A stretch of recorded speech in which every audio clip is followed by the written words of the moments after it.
سلامونه دوستانو، په دې هیله چې ټول به راته روغ او جوړ د افغانستان کرکټ ملي لوبډله به سبا د متحده عربي اماراتو پر وړاندې خپله دویمه شلاوریزه لوبه ترسره کړي. افغانستان او متحده عربي امارات د درې شلاوریزه لوبلړۍ کې په لومړۍ لوبه کې افغان لوبډلې ډېره خوندوره په زړه پورې لوبه ترسره کړه، لکه ابراهیم ځدران، رحمان الله ګربت ډېره زبردسته لوبه وکړله.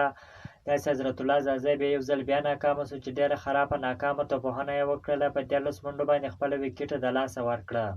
تاسو ته بهتره معلومه ده چې حضرت الله زازی ته په شلاوریزو لوبو کې بار چانس ورکول کېږي، خو د خپل چانس څخه ګټه نه اخلي. مکمله ناکامه راغلی دی. د ده پر ځای که ځوان صدیق الله تل ته چانس ورکول سي، نو د هند سره را روان سیریز لپاره به هم چمتو سي. د 2024 شلاوریز نړیوال جام لپاره به د افغانستان سره یو بل توپوهونکی هم پیدا سي. د افغانستان کرکټ بورډ هم هغو لوبغاړو ته چانس نه ورکول کېږي چې په ملي لوبډلې کې ځای جوړېږي، لکه څنګه عثمان غني چې تېره ورځ د امریکا لیګ کې ډېره خوندوره په زړه پورې لوبه د خپلې لوبډلې لپاره وکړله او دغه لوبه یې هم وګټله چې 100 منډې جوړې کړې. عثمان غني دغه پرېکړه کړې وه چې څنګه د افغانستان کرکټ بورډ نه وي بدل شوی، تر هغو به د افغانستان کرکټ کې ونه لوبېږي.